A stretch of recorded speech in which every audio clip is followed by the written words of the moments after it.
Hi, and welcome to the House of Valentina. I'm Valentina, and I'm just hanging out for a little bit, sitting on my sofa and drinking my another pumpkin spice latte because while I'm filming this, it is fall. But I was sitting here, I've been looking at all my design books and hanging out, and I just thought it'd be really fun to chat about some of the design mistakes that we tend to make in our homes that are actually quite easy to fix. So I hope that is something that you'll really enjoy. I hope it'll be really helpful. I hope it'll really inspire you to really create a home that you love. It's full of things that make you really happy. It's that moment when you unlock the door, hit the garage door open or whatever it is, and you come inside and it's like, oh, yes, I'm home. We run a real estate and design business here in Atlanta, and that's what we're always trying to do with our clients, is help them create that moment. So I hope that this will be really fun for you. I hope that you'll hit subscribe, give the video a thumbs up, and let us know down in the comment section if you are guilty of one of these or if you think there's something else that should be on the list. Let's jump in.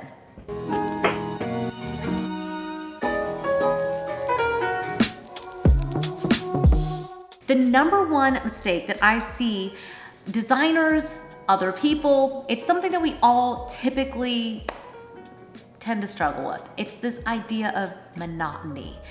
I think what it is that a lot of times we come up with one really good idea and we come up with perhaps a color palette and we just put that same thing throughout the entire house. And what can happen is that it just falls a little bit flat. There's just not enough that really separates the spaces and gives you a little boost in each room. And you don't have to be as bold as I am. I realize that not everyone in the world is gonna wanna paint their fireplace black, but that is a bold statement. And I've really broken up the monotony of my space by painting this thing a really bold color. And I've done that throughout the house. I'm trying to go for something that just breaks up, even though my palette is black and white throughout the house, I'm trying to make each space have something that's really special about it. So as you think about your rooms, maybe think about how you can break up the monotony of the space so that it doesn't all just feel like one big space, but that each one has its own definition and something that's really exciting and something that really just gets you going in each space. Whether that's a rug, whether that's a color that you use, whether it's a piece of furniture, there's so many different ways that you can break up monotony, even just mixing up the way that you've arranged the room. These are the kinds of things that will help break the monotony of the space and just give you a whole house that each room feels like it's got a little surprise that's waiting for you.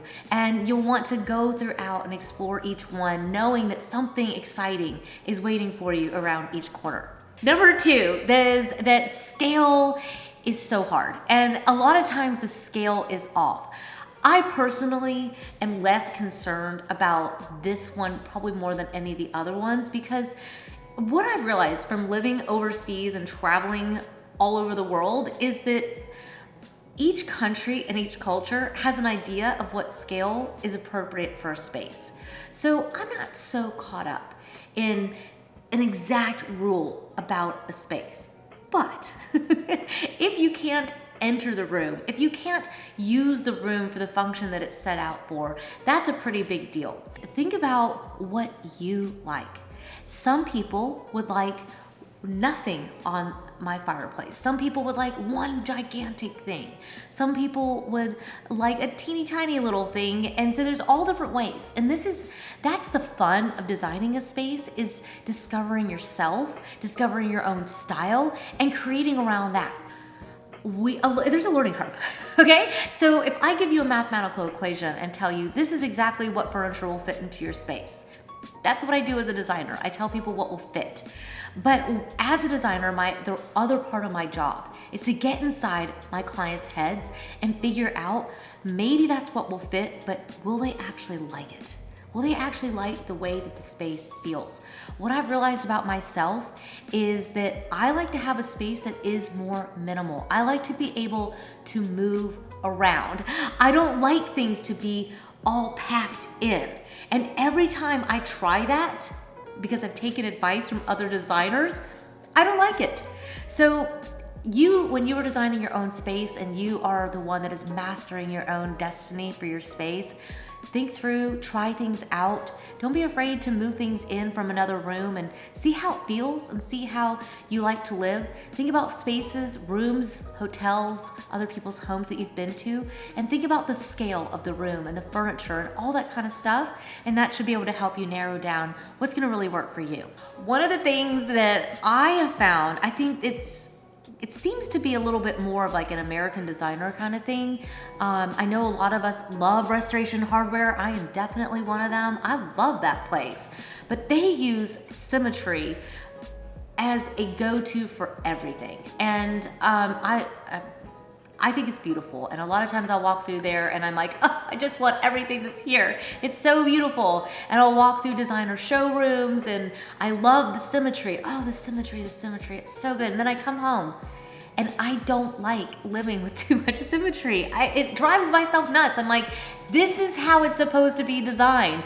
But I don't like it like that. And I think that sometimes when you overuse anything, whether you're overusing a color, whether you're overusing a layout, if you're overusing symmetry in your house, sometimes it can go back to monotony where it's like every single room it feels the same.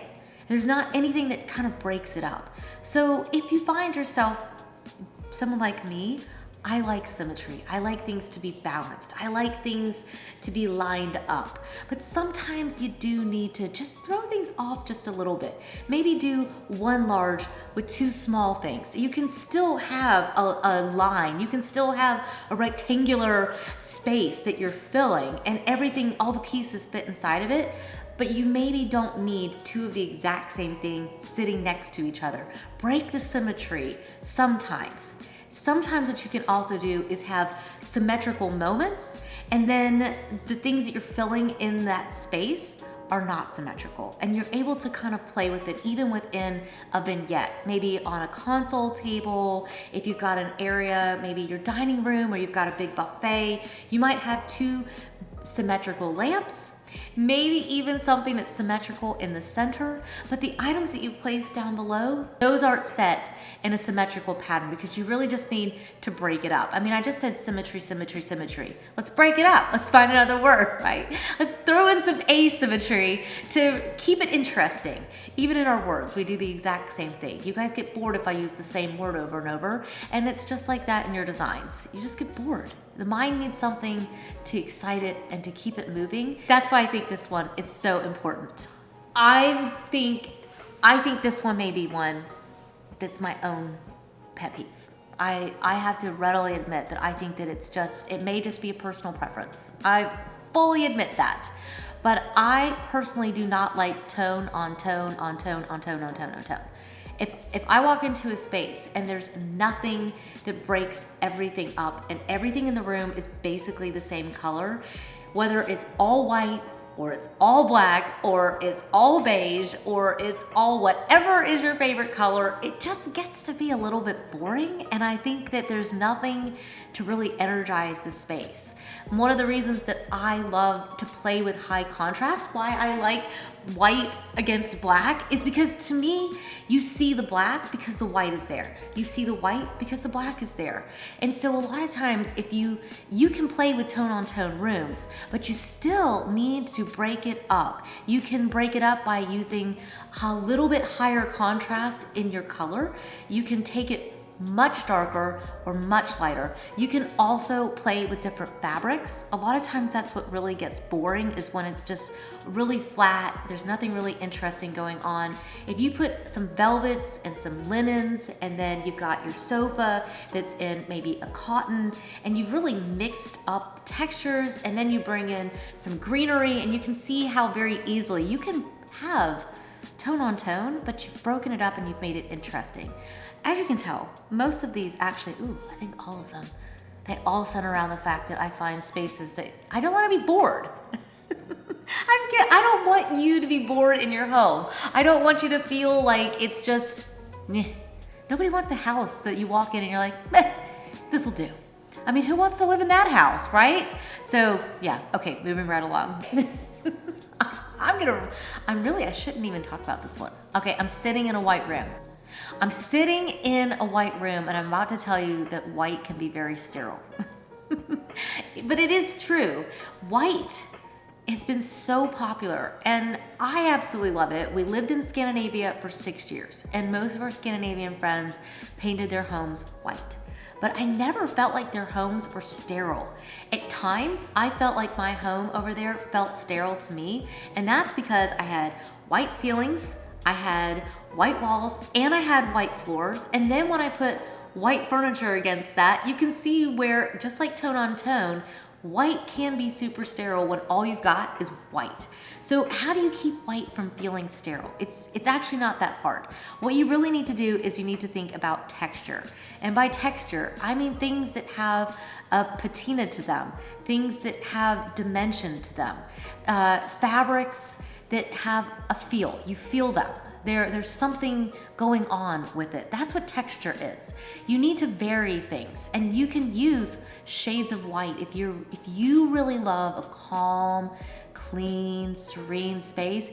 You can have all shades of white, but you've got to have shades of white. You don't want it to all be stark white, or else it will feel super sterile. I think another way too that you can break up a white space to help it not feel sterile is to let there be a little bit of messiness. Throw a blanket down, grab something that's furry and just let it drape. And sometimes a little bit of motion in the room will also help it to feel not so sterile. I, for one, love hotel style spaces. I like things to be very neat and tidy. It's just kind of my personality, but I'm always trying to break that up with something that just keeps the space moving. It keeps it soft. And like I said, a throw is a really great way of doing that. Sometimes your throw pillows, not having them perfectly lined up can be a really good way of keeping things moving and visually interesting. I'm gonna need a sip of coffee before I go for this one.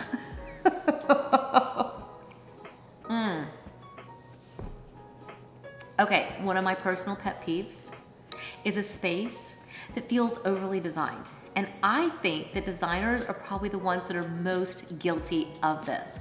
Sometimes a space just feels too mathematical. It just feels almost obsessive to the point that every single thing is so perfect that it doesn't feel approachable anymore. I think that a space is just like human beings, allowed to have some imperfections. That's why I tell you, you don't have to have every single white to match in your space. Vary your whites. Have scale that maybe is a little bit off. Maybe you don't need to have every single piece in there the perfect scale. Sometimes the key to having a space that's really, really interesting is that the scale of something is actually off. And sometimes you'll see newer designers, I see a lot of modern designers doing this, where they're really wanting to break the rule. And I think that's what keeps it interesting, is that you've really played with being a rebel. You're breaking the rules, you're doing something that feels a little bit off. Now, does that mean go buy a sofa that's so big that it covers the doors and the windows and you can't get in? You know what, if that's how you enjoy your space, then go for it. But you may not want, most of us probably don't want that. Most of us want to still understand at least what's gonna feel pretty good in a space and then break some of the rules. Some of the other ways, like we talked about before, the symmetry. Take that symmetry and break it.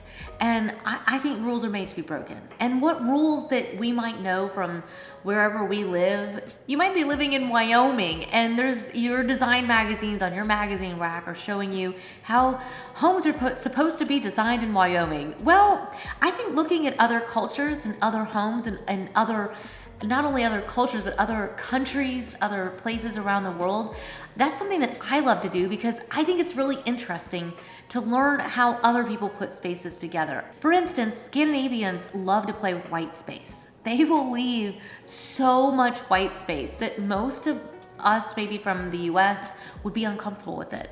And I think that's what's interesting, is it will challenge us to think outside of our box and to dream a little bit bigger than that. Like, okay, maybe I want something that's a little bit more interesting, and I need to do that by breaking some of these rules so that it doesn't feel like this is the rule book and everything fits just right.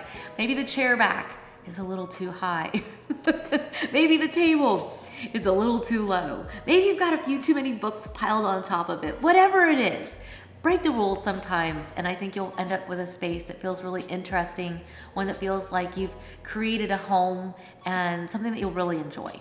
I think it really depends on this one. I think a lot of times designers either err on the side, I think most designers err on the side of too many patterns, at least for me, right? It all comes down to personal preference. And that's the fun of designing your space, is that it's the one time in your life that it gets to really be all about you. It's literally not about anybody else, unless you are designing a manor where you will be entertaining people, and then your private spaces where nobody gets to come, that's your moment, okay? Most of us aren't gonna be designing manors where we're entertaining the President of the United States, okay? Most of us are designing our homes. It's for us, it's for our family and friends, and it's all about you. This is your chance to really make it all about you. I got on my little soapbox, but my point is that pattern is something that a lot of designers, they really love. And they love to try to use as many patterns as they can. And you may be one of those people that loves a ton of pattern. And you might be one of those people that doesn't like a whole lot of pattern. And you are allowed to explore and find your own version of each of these rules. Find your place in them. When we lived in Morocco, we would go to visit our friends, and they would have a different pattern on the seat of their Moroccan little frosh. They'd have different patterns on their back cushions. Might even have a couple patterns on their curtains. They would have patterns on the wall itself. It was pattern on pattern on pattern on pattern on pattern. And that was what they loved. And I think that's what you really have to figure out for yourself, is what do you enjoy? Don't be afraid of pattern if you're used to designing in neutrals, because I design in neutrals a lot, and then I'll throw in a pattern, and it's like, wow, that just gave it such a pop. So I think you get to play with it and figure out what feels good to you. Play with more pattern if you have been afraid of pattern. Try using neutrals if you have a pattern on every single surface in your space. And find out maybe what feels the best to you and what's gonna make you feel most at home. Well, I hope that you have enjoyed this. I think we could go on for a while longer, but I don't know about you, but I think it's a lot of fun. Either way, to talk about designing your space and to take time to figure out you. I mean, I think more than anything else, I hope that's the thing that you'll take away from this video, is that rules were made to be broken, and you shouldn't be worried about them. And design rules are something that someone made along the way, and you might want to keep them and you might not. And I think measuring out your space, thinking it through, and coming up with a plan is the #1 thing you can do that will help you. Sometimes even when you go to put the plan together, you might just realize there's not enough pattern in here. There's too much symmetry. Something feels off. And start looking at your space and figure out what it is that isn't working for you. Because honestly, most people are never gonna photograph their house and put it in a magazine. It's not a portfolio piece for you. This is the space that you're sharing with your family. So take a few minutes and figure out what isn't working for you, and just create something that just brings you so much joy. Because ultimately, that's what your home is really there for, and that's what your goal should be, is creating something that you love and you get to enjoy with yourself and with your loved ones. So cheers, you guys. I hope you have a great day. I hope you enjoyed today's video, and I will see you. Oh, don't forget, subscribe. You guys know the drill. Subscribe, like, give us a thumbs up. Let us know which of these you're guilty of and which one of these that you absolutely do not agree on. Let me know if there's any of those in there too. All right, I'll see you guys in the next one. Bye.